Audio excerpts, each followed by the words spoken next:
Hello, I'm Larry Johnson. Welcome to today's episode of Countercurrents.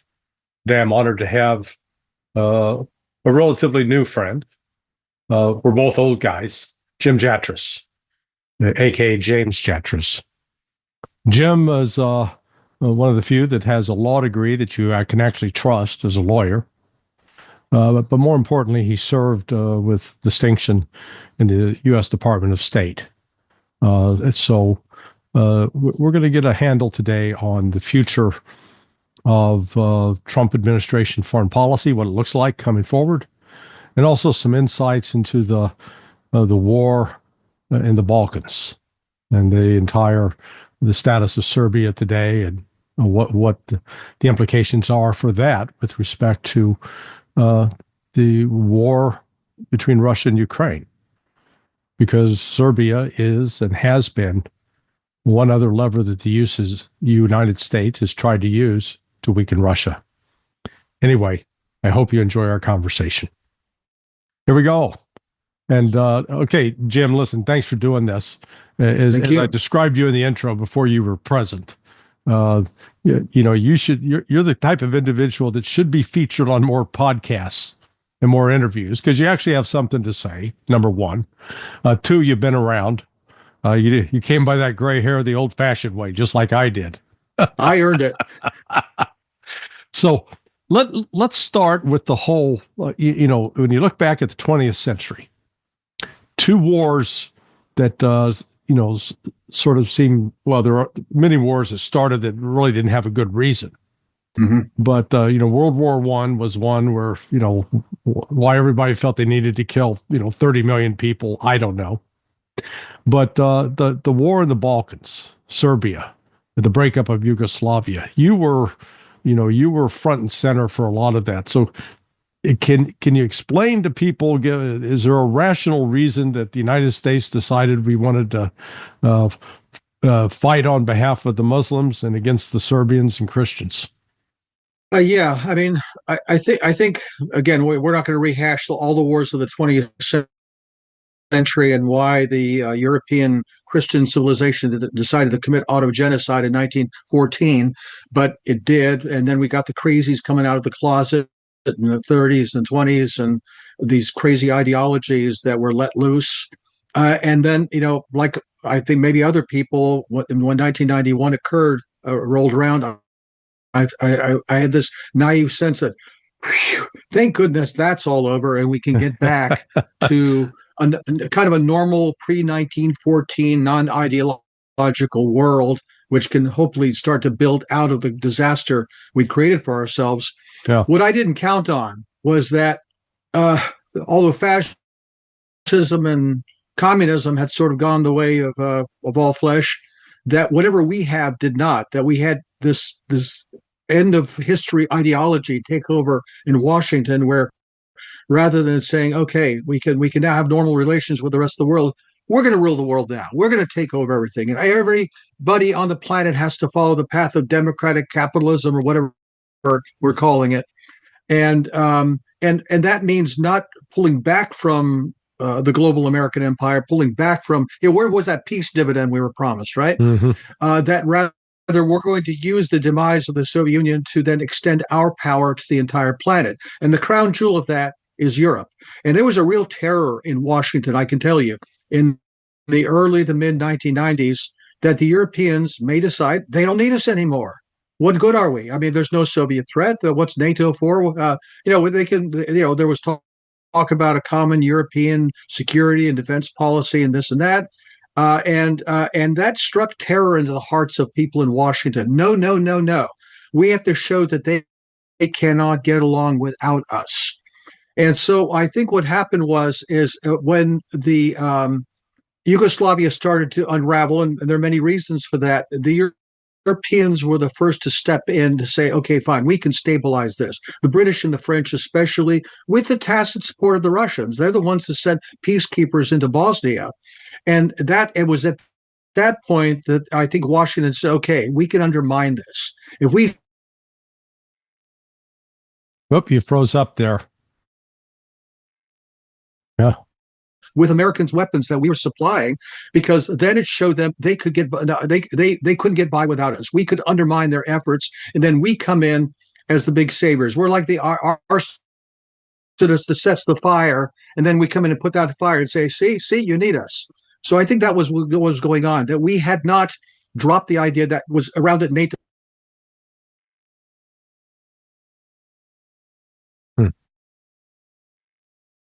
So I think our initial foray into the Balkans was to show the Europeans who was still boss in Europe and that we were running the affairs in Europe. NATO would be the only game in town when it came to security. And of course, then the Muslim side that also related to our policy toward the Middle East. Of course, the crown jewel of that is our support for Israel, but also our cozy relationship with the Gulf monarchies. And this is where we could also show the Islamic world, oh no, look, we're not anti-Islamic because we're supporting Israel. Look, we're helping the Muslims here. And in fact, if you look at people like what's his name, Tom Lantos, who's the chairman of the House Foreign Affairs Committee, he said one reason we want to support an independent Kosovo is so we can say to every jihadist in the world, see, we are four square behind the creation of a second Muslim state in the very heart of Europe. Like that's going to impress them somehow. So that was part of the thinking, if you want to call it, in Washington. Yeah, I was going to say, you joined the State Department, right? Let's call it at the dawn of this era. You joined in 1979, right? Yeah.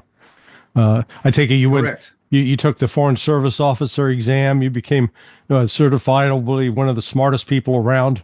That was when I would brief the military on working with State Department people, I'd say, if you didn't take the Foreign Service Officer exam and pass, then by definition, you're not really a smart person. So we know by definition that you are a smart person.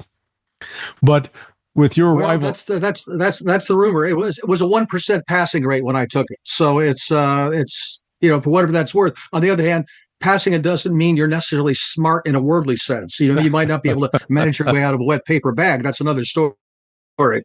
So, but you show up with that year, the Iranian Revolution goes into full tilt. Americans or the U.S. embassies overrun in Tehran. Zbigniew Brzezinski baits the Russians and gets them to invade Afghanistan.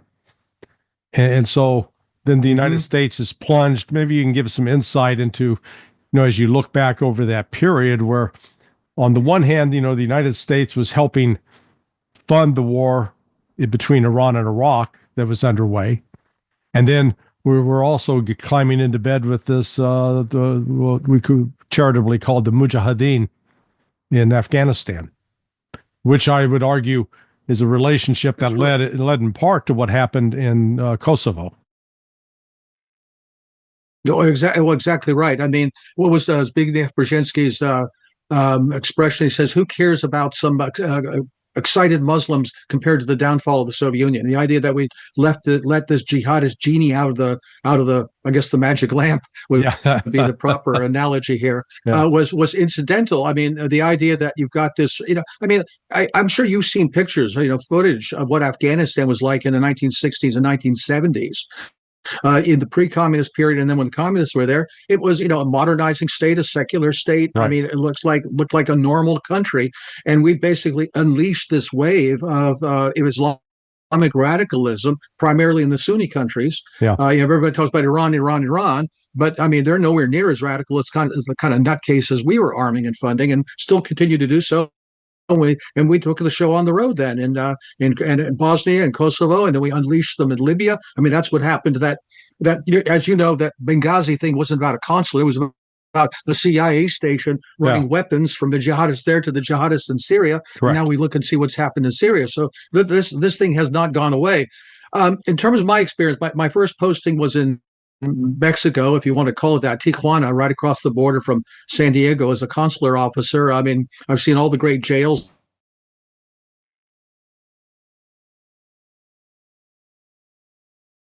Indian Affairs at the State Department, the Soviet desk it was called. And that was a great time because my dad was also at that time the Air Force attaché in Moscow. So we could see the same operation from both ends. And look, I come from a military family, a very conservative family.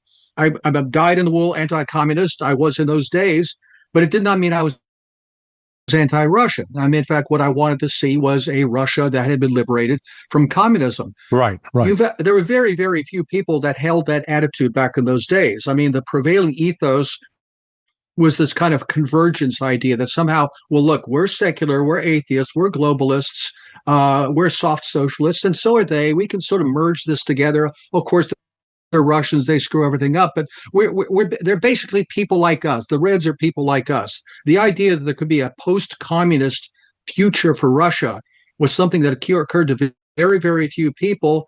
And the ones that did occur to mostly didn't like the idea. I mean, I think a lot of people think that our attitude toward Russia, our hostile attitude toward Russia, is just hangover from the Cold War. I don't think it is. I think it maybe is true for some lumpen Americanos who think the red flag still flies over the Kremlin. But frankly, the establishment was much softer toward the communist Soviet Union than it became toward a post-communist Soviet Union, especially under Putin, when they saw that it's recognizably Russian, nationalistic, and God forbid, Christian. And that's something they can't tolerate. Devoutly Christian. Yeah. And that it's part of the state system, really, even though it's officially a secular state. The fact that the state is very deferential toward the Orthodox Church and also respectful toward other religions that are traditional in Russia, Islam and Judaism, Buddhism. This is all part of their state ethos now. It's something that's just not acceptable to the Western establishment. Has been going in a very different direction, the sort of woke direction for decades. And I think that's largely at the heart of it, especially when you tie what really is an ideological imperative with the idea of American unipolarity. And that's really, I think, what the heart of the problem is at that point. That, there's a piece that I pointed out in 1997. It was written by Robert Kagan, whom I knew very well at the State Department back in those days. He was head of policy planning. This is Victoria Nuland's husband. And Bill Kristol called toward a neo-Reaganite foreign policy. He was in Foreign Affairs in 1996, saying that the goal of American policy should be benevolent global hegemony to last essentially forever. And if the Russians and Chinese don't like it, we should take it as a compliment. And so basically that's, what that is? That's Trotskyism in a different form. It's this idea that we're going to be the revolutionary power to impose our ethos on the entire world. And that was what we were doing during those decades that led us to this disaster now. Yeah, they actually call it Trotskyism with private property. Well, that's an interesting point. It is Trotskyism with a private property, but it's corporate property. And of course, we've got this unholy symbiosis between government and corporate influence. So where exactly is the line between public and private anymore? So as you start your career at State Department, and you start off in Mexico, the United States is, Reagan comes into office. And my understanding is that within the first couple of months, the Israelis show up and basically seek permission to sell weapons to Iran. And that's where Reagan says, okay, because, on the one hand, we were allowing the Israelis to arm Iran. Iran's in a battle against Iraq, having been attacked by Iraq at our sort of encouragement and insistence. At the same time, we're supplying the chemicals for chemical weapons to Iraq. And Iraq is using those against the Iranians, and Iranians are using it against the Iraqis, because our overall strategy then was, we saw, as long as they were fighting, that it would weaken the Soviet Union. This was a way to attack the Soviet Union. Do I have that right? I'm not sure where. We're talking about the 1980s, of course. That the war continued throughout most of the decade. Right. And of course, around the middle point of that decade, it became pretty clear that the Soviet Union was in pretty miserable shape under Gorbachev, who tried very hard to save it, and instead, I think, helped become a catalyst for its breakup. I don't know how much of that was directed so much against the Soviet Union as, back to our friends, the Israelis, that want to have their own local hegemony in the Middle East. And if they can have two of their enemies ripping each other's guts out, what's not to like? And since there's a division of labor, the American Americans supporting the Iraqis.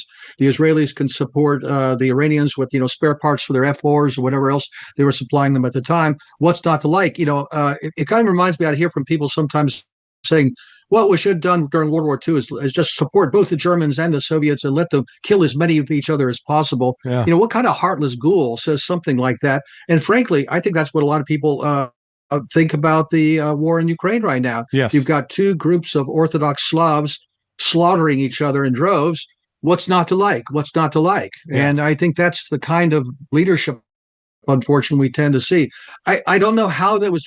Obviously, Iraq had a very good relationship with the Soviet Union. At that time, initially, Iran did not. Obviously, the relationship with Russia is very good now. They sort of looked at the Soviets at that point as the lesser Satan, along with, well, I forget, I guess we were the great Satan. Israel was the little Satan, and I guess the Soviet Union, because it was atheist and communist, was a lesser Satan too. So the relationship with the Soviets was not that warm, but Iraq's was. Yeah. And that, and we were, I was good friends with Patrick Lang. I don't know if you ever knew Pat Lang, Walter Patrick Lang. I did not. I recognize the name, but I didn't know him. His last job was chief of the Middle East Division at Defense Intelligence Agency. But prior to that, when he was an Army officer, he set up the Arabic program at West Point. And then he was defense attaché to both Saudi Arabia in the early 1990s and then in Yemen. But he was the one that hand-carried the U.S. intelligence to Iraq in the final year of that war, and was actually involved with helping the Iraqis plan their final offensive against Iran. So, he was well schooled in, Iraq was our big buddy, and that's why you had pictures of Don Rumsfeld with Saddam Hussein. And then it all goes south later. So, how did you get involved, from an assignment standpoint with what happened in Serbia? I did. Well, the long and short of it is I left the State Department in April of 1985 and went to work on Capitol Hill. I was the senior foreign policy advisor for what is called the Senate Republican Policy Committee, which is part of the Republican leadership. So I was like the in-house foreign policy guru for for Republican senators and staff. So I would issue a lot of papers, well, not only about upcoming legislation, but also about what's going on in the world. So in fact, I wish I had it handy here. I did a big briefing book, for example, on what is really going on in the Soviet Union. What's all this glasnost and perestroika stuff? And who are these different people? They got Russians and Ukrainians and Georgians and Azerbaijani. I mean, nobody knew this stuff in the Senate, as you might imagine. So I would do analyses of different foreign policy topics as they were becoming topical. Sanctions on South Africa, the Iranian war. Actually, when I started, it was mostly Central America. What's going on in Central America? But obviously, in the late '80s, the breakup of the Soviet Union, the turmoil in the Soviet Union, and then leading to its breakup in 1991. And starting in 1991, I would do analyses on, what's this thing going on in Yugoslavia? Serbs, Croats, Albanians, Muslims. What's the deal with that?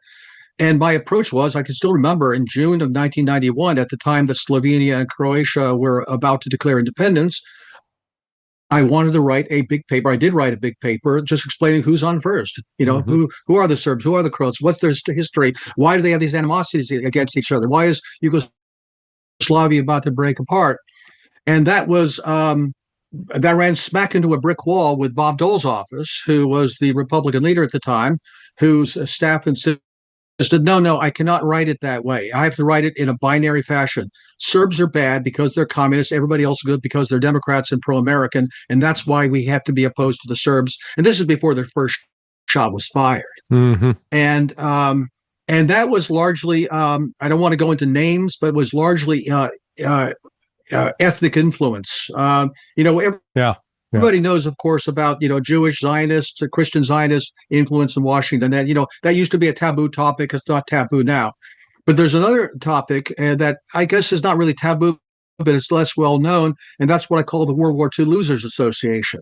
You had all these supposedly anti-communist ethnic lobbies, starting with the Bolshevik Bloc of Nations, which was originally created by MI6 and later was taken over by the CIA under Yaroslav Stetsko. They were like West Ukrainians, former Banderists. You had Croatian Ustashi. You had people from various fascist movements in Central Europe who just didn't like the territorial arrangements that had occurred at the end of World War II and wanted American policy to shift in their ethnic direction under the guise of anti-communism. And for the typical, ignorant, historically ignorant, ethnically unaware Americano who has no idea of these historic animosity. Oh yeah, they're good anti-communists. They're on our side. They're pro-American, pro-democracy. Well, they had no idea. Well, that was the kind of influence that unfortunately was extremely strong in certain sectors of the government, including in Congress, and having a kind of a balanced approach to what Serbs, Croats, everybody, they all have their interests. Is there some way we can work this out? That was taboo. The Serbs were the bad guys even before the shots were fired because it fit into that ethnic framework. And in a sense, too, it was also kind of a template in June of 1991 of what we expected to happen in the Soviet Union later that year. Yeah, well, and sort of I guess an undercurrent there was the animus directed at the Eastern Orthodox Christians. Yeah, I think that's true. In my book that I published last year, I tried to warn you. It's the collection of my writings for the last half century. I have an essay written called Pravoslavophobia, Pravoslavny being the Slavonic word for orthodoxy. And there is this kind of long-standing ethnic prejudice, which I think ultimately drives back to the split between the East and West, between the Roman Catholicism and Orthodoxy, kind of a civilizational split where the East is considered the home of the bad guys. We're dumb, we're backward, we're violent, we're obscurantists, we're anti-intellectual, part of which is true, but I mean, it really is an ethnic or a religious prejudice in the purest sense of the word, and it sort of combines with this notion of the Russians as this big boogeyman out there, because it is a big, powerful country. And back to the Balkans and Serbia, the Serbs are sort of like the mini version of the Russians out there. What Russia is to Europe as a whole as a boogeyman, Serbia is to the Balkans as the East Slav or Eastern Orthodox Slavic boogeyman. For especially for this kind of strain you find in Mittel Europa of so the Habsburg Empire. Again, all this gets back to what we saw at the beginning of 1914 with Franz Ferdinand and Gabriele Princip and the rest of it. That led to the First World War. These currents of prejudice still are there. I just saw recently where I think it's Otto von Habsburg. He's the great grandson, I think, of the last Habsburg emperor, called for the breakup of Russia into multiple states, and that still is an element you find there. Yeah, no, they can't let it go. The other thing, little irony coming out of the Serbia war is this alliance that the CIA made with these Islamic groups, and all of them, and we're doing that at the very time that I'll call it the Bin Laden movement, but it really Al Qaeda, but it was really Khalid Sheikh Mohammed. He was the actual brains behind this, and so he was carrying out. There in '98, the attacks on the U.S. embassies in Tanzania and Dar es Salaam and Kenya. There's Nairobi. That simultaneous attack. And then in 2000, the attack on the USS Cole in Yemen. So, the CIA is, we got to stop this Islamic extremist, and yet we're working with funding, training, equipping the Islamic extremists in Serbia. Now, were you able at the time to flag that as, hey, guys, this could be a problem? Well, absolutely do. I wrote several papers from my official perch there at the Senate leadership to say exactly that we were basically arming and funding and allying ourselves and using as a cat's paw the very same Salafist terrorists, jihadists that we were denouncing. And really, let's face it, that whole global war on terror was just a pretext Yes. for our regime change. And you notice, by the way, we weren't overthrowing radical Islamic governments. We were overthrowing secular Arab governments to empower the jihadists under the guise of fighting terrorism. Why are we in Syria? Well, we're there to fight ISIS. Oh, baloney! Of course, we're not there to fight ISIS. Yeah.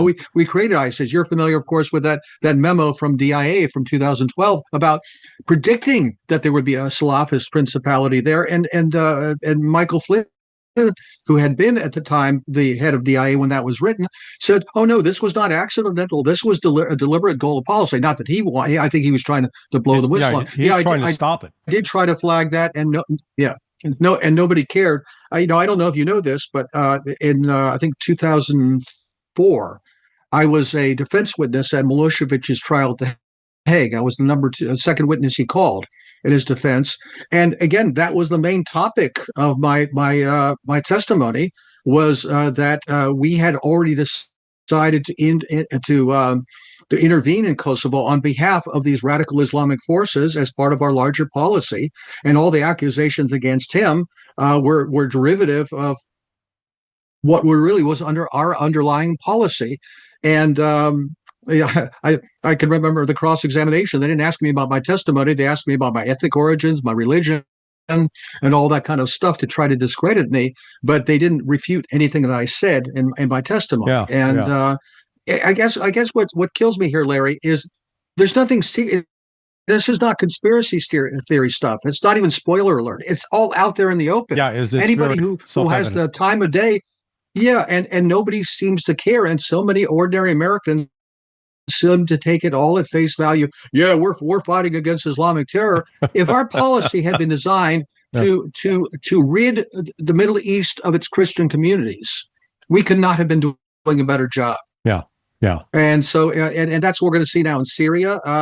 Back to what you asked about the Serbs. So I did, partly because I had been writing these papers, I did get a steady parade of Serbian dissidents. People were opposed to Milosevic coming to my office at the Senate because nobody else in Washington would talk to them. Because they were Serbs, they were bad. So I got to know all these people like Koštunica and Djindjic and Šešelj and every politician in Serbia, which is why then when I left government service and went to work as an evil Washington lobbyist, among the accounts that I had was for the Serbian church in Kosovo that was trying to oppose American policy of independence for Kosovo, which of course would be a disaster for their community. Mm-hmm. So I got to be fairly well known in Serbia, got to know the Serbian community well, and plus most of the movers and shakers in Serbia at that time.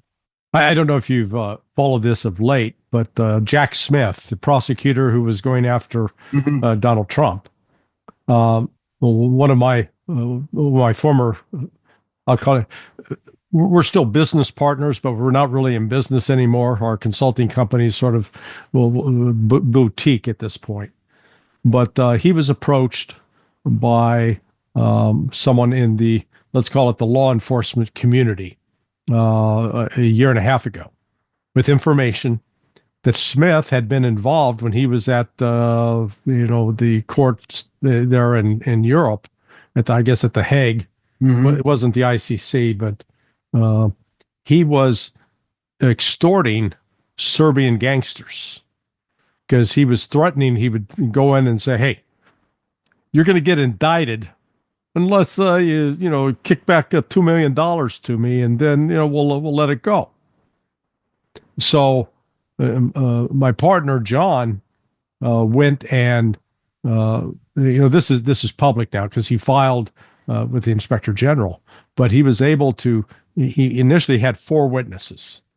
Now, since the election of Trump, more have come out of the woodwork. Smith was shaking down on a major scale a lot of these Serbians and using their pariah status as leverage against them. And that I think that's gonna the Inspector General complaint was filed with both CIA.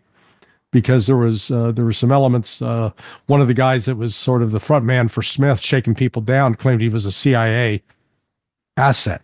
Who knows, true or not? But John filed it with both DOJ, the FBI, and with CIA. and it's it's going to get some traction. I know for a fact that the Trump team was aware of this even before the election.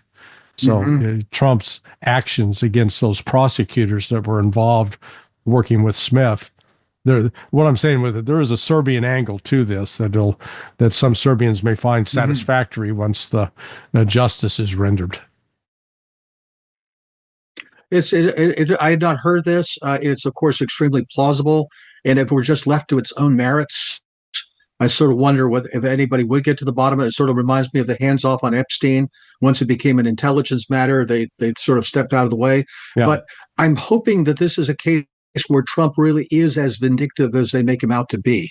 That if he's if that motivates him to go after this, and they find the goods on these guys, that would be gravy. That would be wonderful. Yeah, no, it's the corruption of our entire foreign policy. Yeah, I mean, and we saw the manifestation of it just recently in Syria, where again the CIA backing Hayat Tahrir al-Sham, who was they were listed in the top 10 of the terrorist groups. The state has to issue an annual report. They now call it country reports on terrorism, patterns of global terrorism back in my day. But since 2017, HTS was listed as one of the top 10 most active terrorist groups in the world, which you may be able to see there over my shoulder is the poster for bin Laden. We were offering a $5 million reward for bin Laden, and this was after 9/11. They did have a $10 million price tag on the head of al-Jilani, which, he's twice as bad as bin Laden. And now we put him into the presidency essentially of Syria, and it's, never mind. He's a good guy. There are kind of terrorists. I can remember there was a report for, I think Fatoush Klosi was his name. He was the former head of Sheikh, the Albanian political police, the Albanian KGB, who said he saw Obama. There's a slip of the tongue. Yeah. Osama bin Laden in Tirana on 2 occasions in the mid-1990s, meeting with Albanian officials and planning the jihad in Kosovo. I have to assume, given the circumstances, that there would have been some American and probably British types there too, involved in that, because the Kosovo Liberation Army did not come out of whole cloth. It came directly with our assistance too. Again, working cheek by jowl with these terrorists that we've got, rewards for very formally. This brings us back to Syria too. Supposedly Trump ordered American forces out of Syria, 2-3 times during his first administration, and they wouldn't go. And now there's news stories saying that he might pull us out of there. Sort of what makes you wonder then, where's that leave the Kurds, especially with Erdogan saying he's going to go gunning for the Kurds, the Syrian Democratic Forces. I don't know what democracy passes for in Syria these days. I don't know where you are. I'm cautiously pessimistic as to where this is going to go, how much difference Trump can make in turning the direction of policy for, the big dumb dinosaur they call the American security establishment. It's very, very hard to do, as you know. Well, I've been trying over the last week to get word to Trump because I finally figured out the way to phrase this. The biggest deal that Trump ever closed was convincing Melania to marry him. Okay. And I guarantee you, he didn't do that by threatening to rape her, by threatening to cut off her money and tear up her clothes. That's not how he romanced her. And I'm using that as a model for what he needs to do with Vladimir Putin. That with Vladimir Putin, he needs to do the equivalent of buy flowers, box of candy, some jewelry, and a nice meal at a great restaurant as a way to start the dating process. Because threatening Russia with, you do what I say or else, man, we're gonna punish you. I said, wait a second. That you're assuming that Russia is suffering massive casualties, which they're not. and you're assuming that their economy is in the toilet, which it isn't. So if you back out those two assumptions and you say, what happens if it's just the opposite, that Russia's not under any pressure, political pressure to end the war at home because of casualties, and then the economy's doing just fine.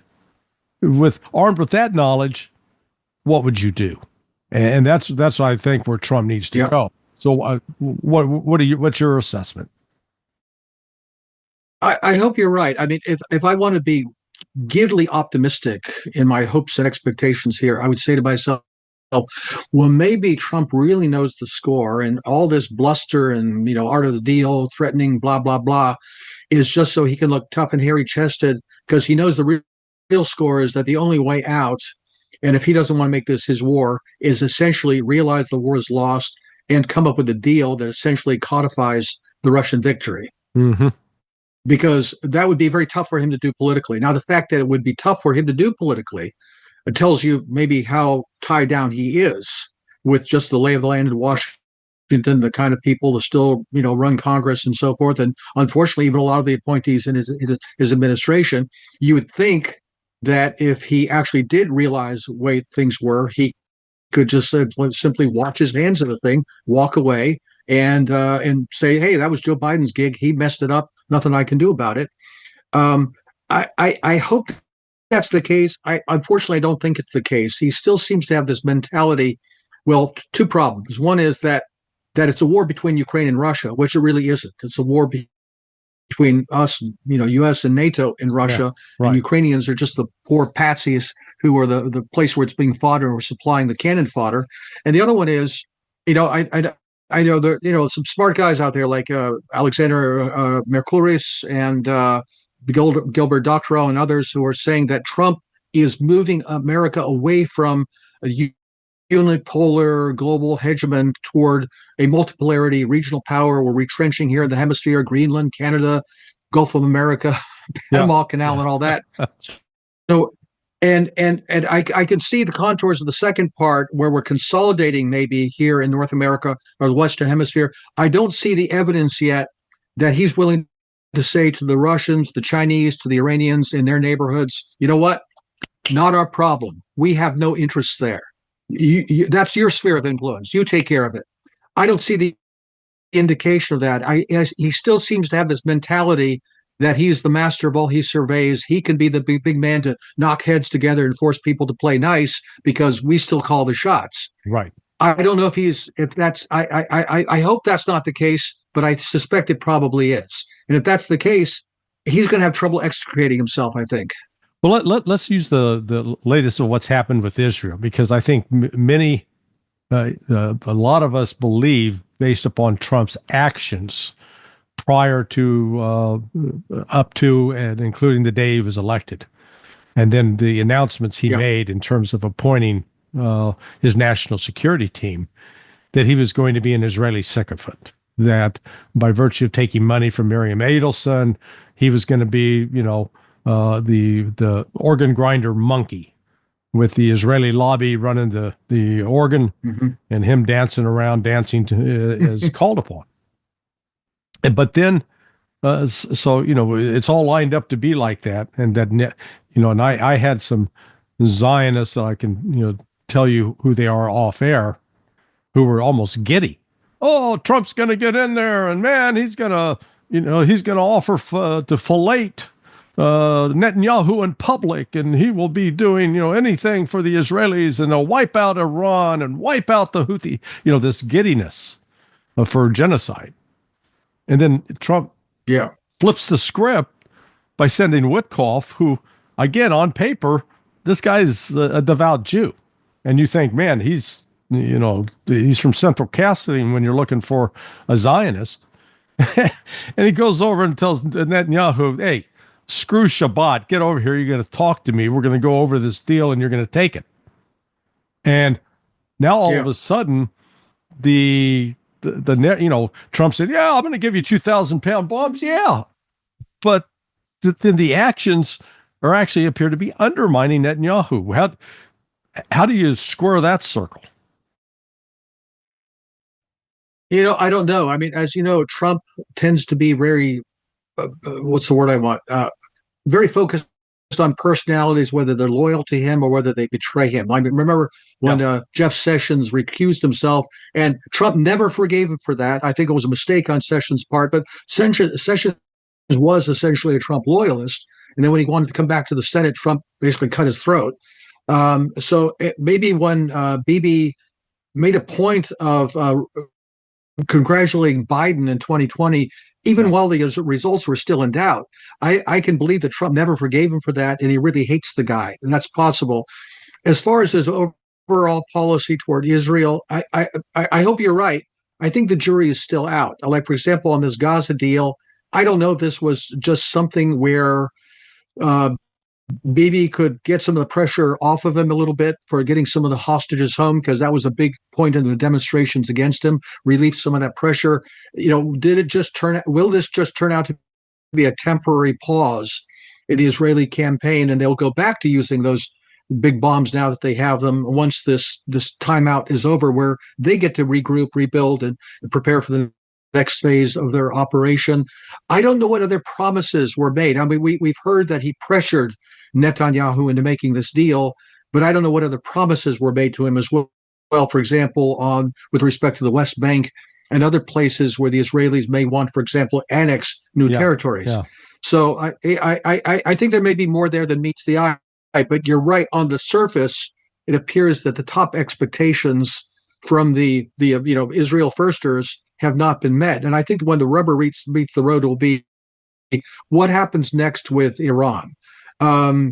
If there's talk that the Iranians believe that they can float another deal with Trump on denuclearization, essentially an updating of the JCPOA, which of course Trump pulled out of in his first term. We'll see if that goes anywhere, or whether we're going to hear more from people like Lindsey Graham that we need to support the Israelis and actually back them up in destroying any nuclear capabilities or missile capabilities the Iranians have.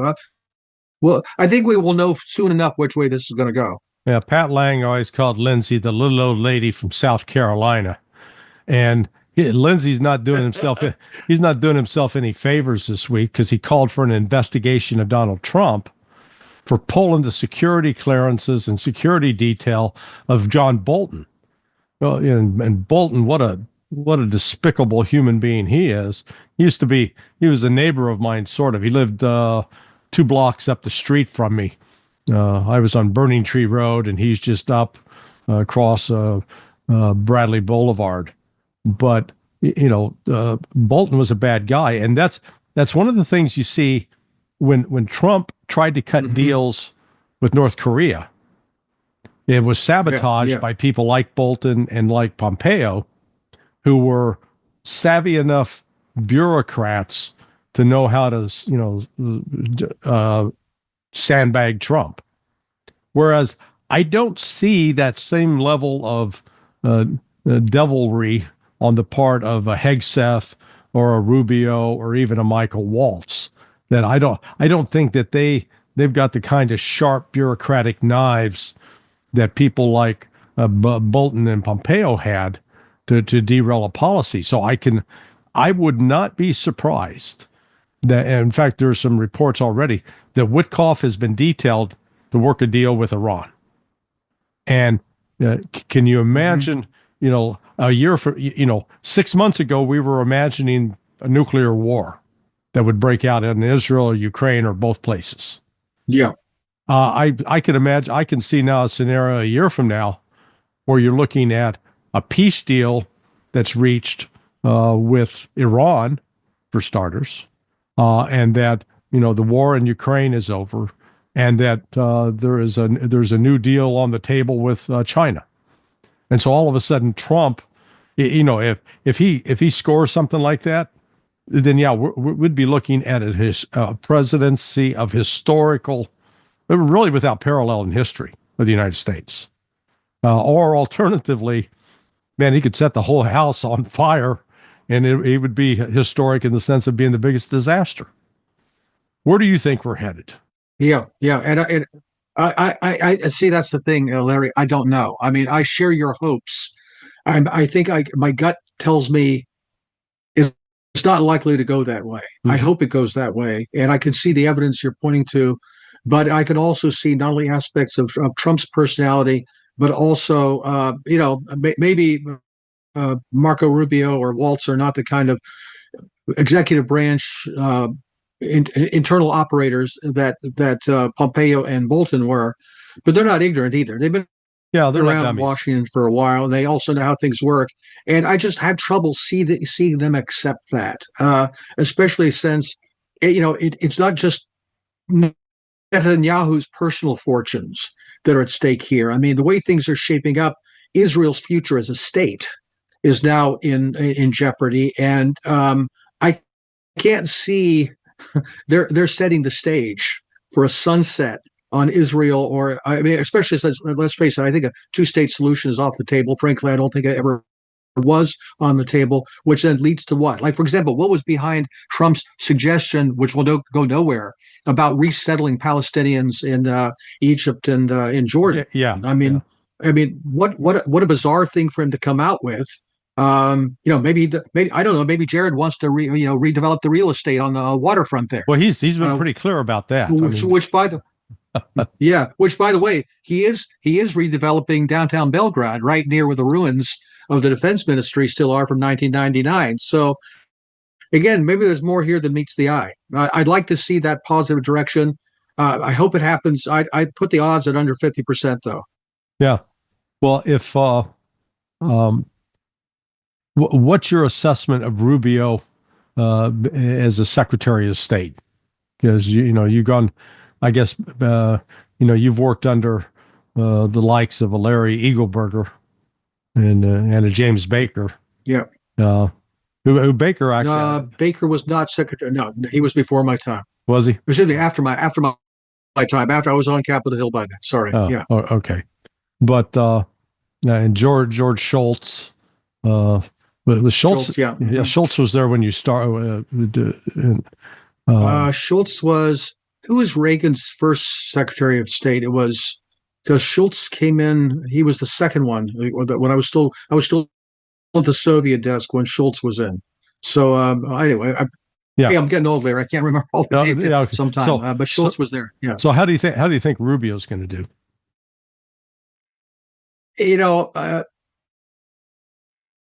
By all indications, I mean, from his record on Capitol Hill, he's just a Latin version of Lindsey Graham. I mean, I don't really see where he has taken a policy position has been any different from Linda from South Carolina. So I don't see how that's. But now, look, Trump's attitude, and this was again his downfall in his first administration with people like McMaster and Tillerson and Pompeo and Bolton, was that he seemed to think that hiring personnel is like hiring a hotel manager or a lawyer, that I'll make the decisions, they just carry out my wishes. And as you know, and anybody who's ever worked in the bowels of the bureaucracy knows, if you're the one writing the decision memo, you can pretty much specify what the decision is going to be by the way you write the memo. You give them three options, but only one stands out as to get the check mark. And now, maybe Marco Rubio doesn't know exactly how that happens, but he's got people working for him who will know how that happens. Yeah. And if he doesn't want to go along with the direction you outlined, I think he can find a way to make it stop. Now, maybe he'll be the good soldier. He's got presidential ambitions of his own. Maybe he wants Trump's maybe whatever his personal policy views are, he wants Trump's administration to be a success so he can position himself for the future. Yes. I don't know. So I'm willing to give him the benefit of the doubt, but his record on Capitol Hill is not one to inspire confidence. Yeah. In fact, I showed up at State in October of 1989 after 4 years at CIA. Were you an INR or where were you? SCT, counterterrorism shop. Oh, counterterrorism. Okay. Yeah, right, so of course. I showed up there when Morris Busby was the ambassador at large for counterterrorism. Then that followed by a slew of others, A. Peter Burley, and then so it was. But my immediate supervisor, who is a career civil servant, he'd been in the Foreign Service, but then he just transferred to the civil servant side. really bright guy.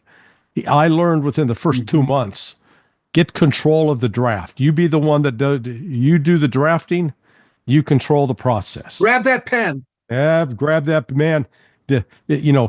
Don't be afraid to step up and be in charge of helping produce the document, because then you do get the enormous amount of control. And a lot of people don't understand that.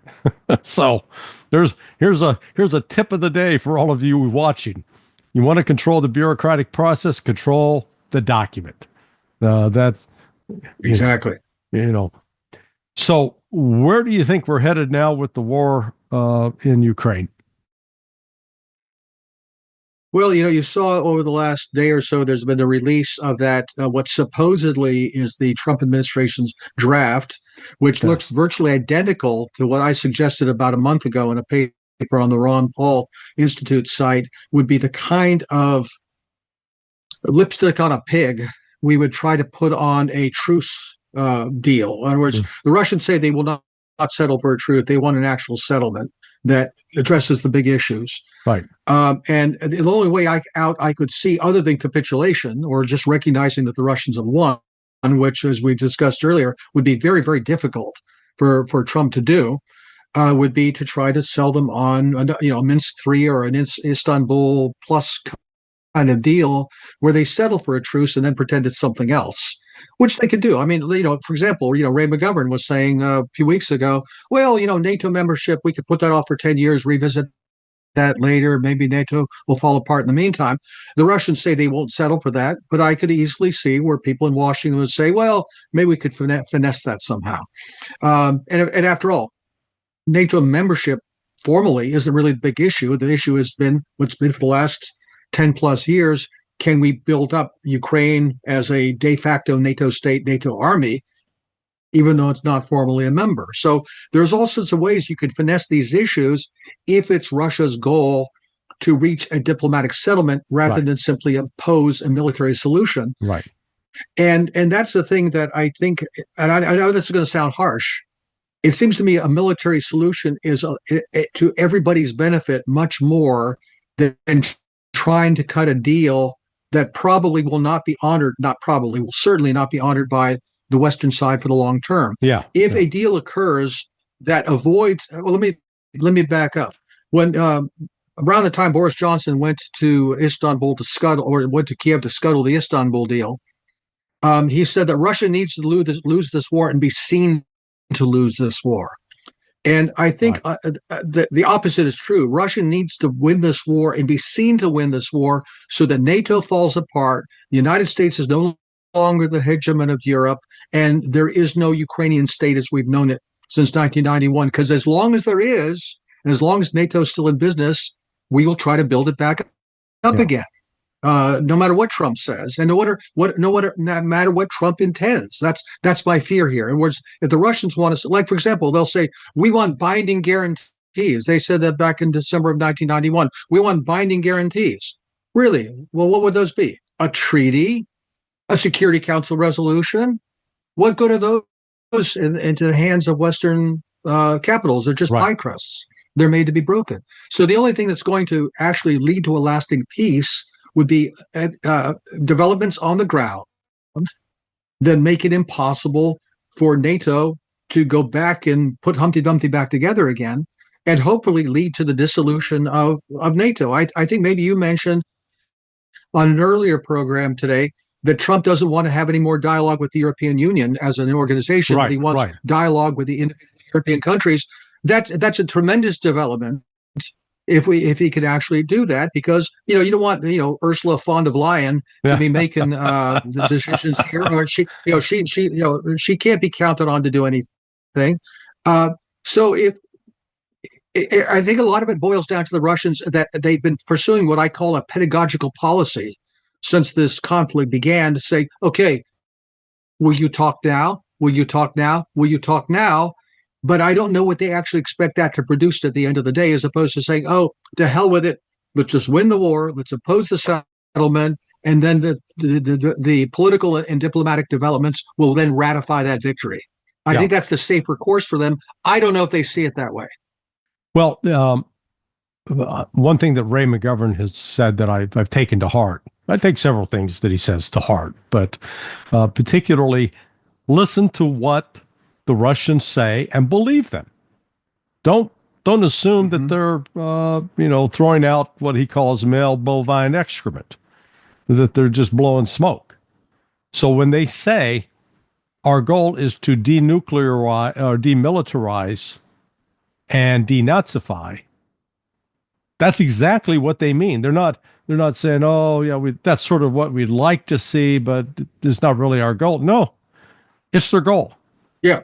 And they've, as you correctly note, they've moved the goalposts a little bit. So I mean, in 2022, in April, in that agreement in Istanbul, they were willing to allow Ukraine to maintain control of the Donbass, and just as long as they had assurances and Russia could be a part of the inspection team to uphold the agreement and keep Ukraine out. But after that was rejected, then they moved the goalposts and said, no, those are now permanently part of Russia, along with Zaporizhia and Kherson.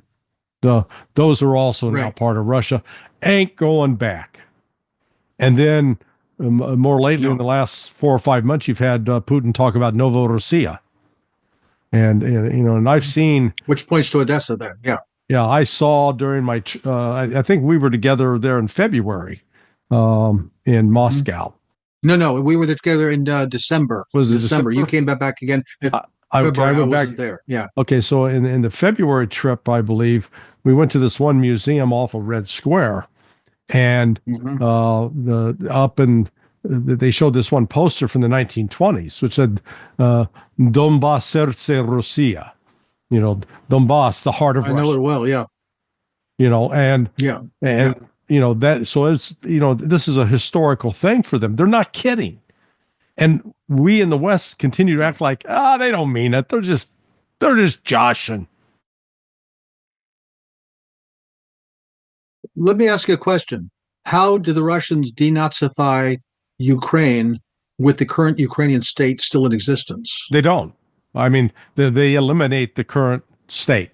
That's what I think. I think that's what it means. They're going to say, look, you're going to have new elections, but you're going to ban this party. You're going to no longer you're going to celebrate Stefan Bandera. And frankly, I don't get it from the West. Particularly the Poles. Given the heritage of the legacy of Stefan Bandera and at least the 100,000, 150,000 dead Poles in the Volyn massacres, and the Jews that were exterminated at his hands, and with all of that, they're calling the Russians Nazis, and again, it was this week where they refused to invite Russia to celebrate the liberation of Auschwitz and Birkenau 80 years ago. And they invite Germany. Germany's the one that put those people there, for God's sake. Well, Larry, if it weren't for the Germans, they couldn't have that celebration, right? Yeah, that's true. That's true. Let me play the devil's advocate here. Okay, let's suppose that's fine. That's one of the conditions for ending the war. Let's suppose Putin's June 2024 demands are met. The Ukrainians pull their forces out of the 4 oblasts, which would include Kherson City and also Zaporozhye, which they're still in control of, and they agree. Okay, fine. This government will be liquidated. There'll be new elections. Extremist parties will be banned, and there's a peace agreement based on that. And then those things don't happen. In other words, that there's new elections. The extremists just rebrand themselves. They have new names for their parties. Maybe like the last 2 times when the Ukrainians voted for Poroshenko and then for Zelensky, they vote for somebody who promises peace, and it turns out to be another warmonger who's working for CIA and MI6. In other words, and then what are the Russians going to do then? Restart the war then at that point? Are they going to invade that rump Ukraine? Well, I don't know. I think before I think before they'd allow that to happen, that part of that kind of agreement would be the registration process for creating new parties to run and participate in an election would be under the supervision of a committee comprised probably of Russians, a Russian delegate, a Chinese delegate. The Russians have come up with a deal, but they're gonna control the process. Yeah. I mean, I think they've been screwed enough on Minsk One and Yeah. Minsk Two and INF and ABM. I mean, they recognize, Yeah. no agreement signed with the West is worth, toilet paper is more valuable than those agreements. I agree with that entirely. I don't know if a mechanism like that can actually guarantee things in a way that's necessary, as opposed to saying that's it. Either there will be no Ukrainian state except for the parts like Lvov, it can go to Poland or to Hungary or whoever, and or if there's a rump Ukrainian state, it's essentially a satellite. In other words, you basically parachute somebody like Medvedchuk or somebody in, and you have a pro-Russian puppet government in Ukraine that functions under. Well, it basically becomes a Ukrainian Belarus at that point. Yeah. And that would actually safeguard not only their purposes, but frankly, I think would make peace in Europe much more durable than the idea that we still have this arena of competition in whatever's left of Ukraine, where we're each trying to influence in one direction or the other, which is, even under the scenario you described, it's still what we would end up with, I think. I could even see Putin entering into negotiations with the Poles, with the Romanians, with the Hungarians, and hey, sure. Do you want some of your territory back? You got some historical lands here. So yeah, exactly. But he's got. I see Putin in a position with a lot more leverage than Trump has in this whole situation. Yeah. I'm still kind of puzzled, though. Again, back to this pedagogical approach to warfare. Andrei Martyanov was saying the other day that if this thing did turn into a direct conflict with between NATO and Russia, it would be a short war because they would use their hypersonic missiles, non-nuclear, to eliminate command structures and so forth, and we would not be able to carry on that war for very long. Yeah. But why haven't they done that in Ukraine? Why is Zelensky and his presidential administration still in business? Why are there still bridges over the Dnieper? I don't quite get it. Yeah. No, I share your puzzlement, but it ends up defining why this is really a special military operation, and not a full-blown war, where they're going to run the risk. They're going to kill civilians. That's one of the things the Russians, when you look at what Israel has done to the Palestinian people in Gaza, vice what the Russians have done to the inhabitants of Ukraine and the Donbass in particular, it's just night and day. Because there is genuine concern for the civilians and the welfare of civilians. And in fact, the Ukrainians are far more implicated in massacres of civilians and killing them. So I think that was one expression of that.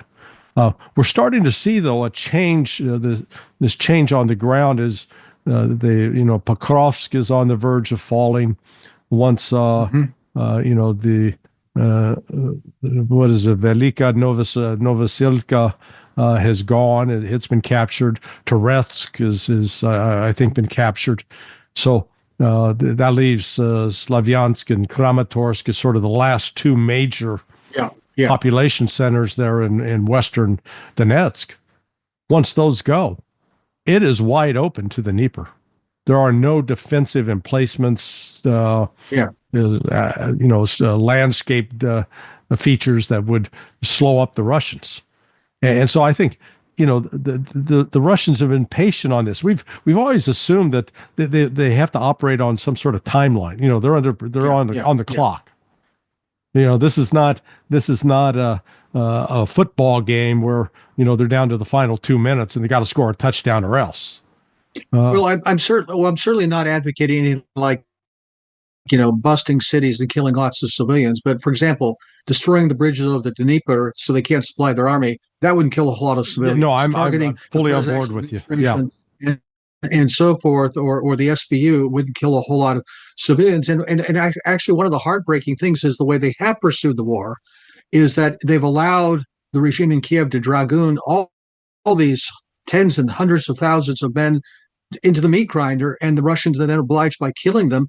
They're actually killing off a lot more Ukrainians than it seems to me is necessary to win this war. And that's what I don't quite understand, because it ultimately is extremely inhumane the way this is happening. And this, you can say, well, it's the Russians, not their fault. They didn't choose to fight the war this way, but in a sense, they are choosing to fight this way through attrition, and it's really tragic. But maybe that is their goal. That's how you demilitarize Ukraine. You have Ukraine bleed itself dry of its manpower pool. I mean, it's but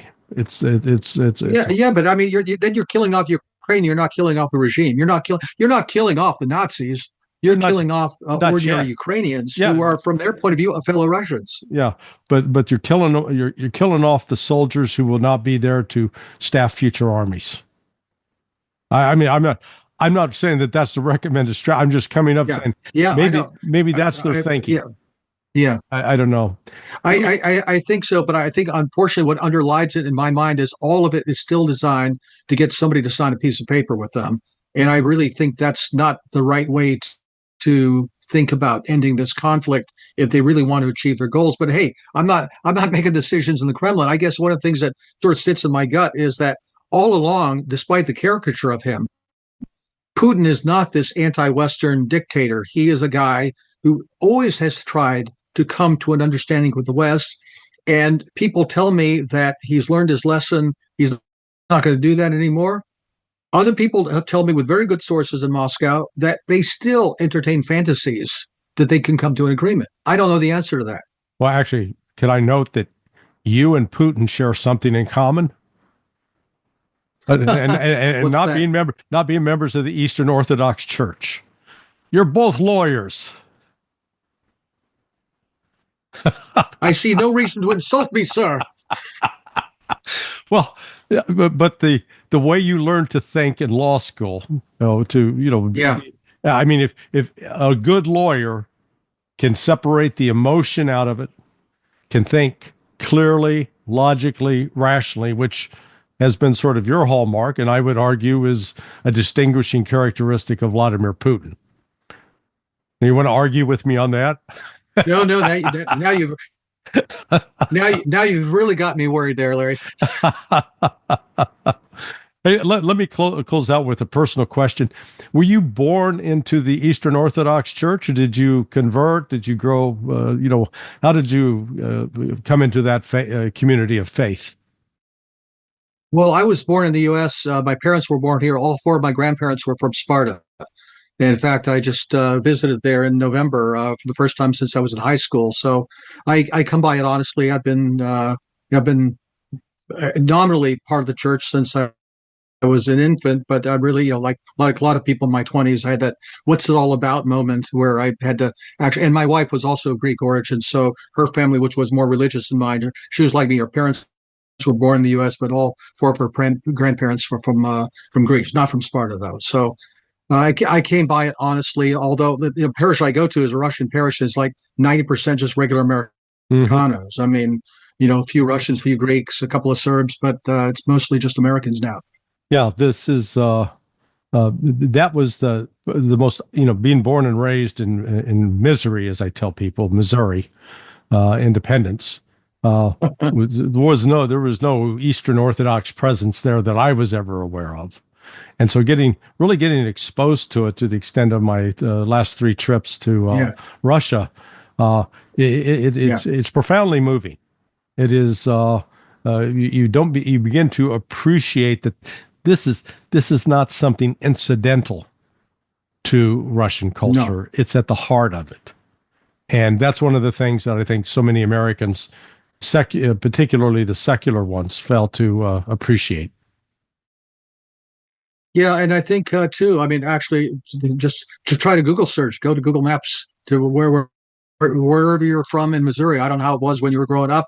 If you're near any kind of city or even some small towns, you'll find several parishes around now. I don't know. I was in Independence, Missouri, a suburb of Kansas City. Yeah. Harry Truman, his house was literally catty corner across the street from my middle school. And I do have I have memory of seeing Truman. He used to walk the streets with one fat bodyguard, a guy named Mike Kelly, who was had been a Sugar Creek cop. He wasn't a company. He had a Secret Service detail, but when he went out for his walks, the Secret Service wasn't covering him. And in fact, you mentioned Afghanistan. One more quick anecdote. Yeah, we hosted a student from Afghanistan on part of an AFS tour. Where foreign students would come to the United States, and it was just a week visit, and so he stayed with us for a week. And one day, as my dad was taking him and me to the Truman Library, and lo and behold, there was Harry Truman walking along the street. I mean, it was just, that's different. It was a different country then. By the way, back to independence, and you said Kansas City, right? I bet if you did a Google search, Orthodox Church within 25 miles, you'd find at least 10, if not 20 of them now. Yeah. So things are very different now. Yeah. And let's face it, America has changed a lot too. Not to get, too confessional about it here. Religion in this country is not what it was. The Roman Catholic Church is not what it was. The Protestant denominations are not what they were.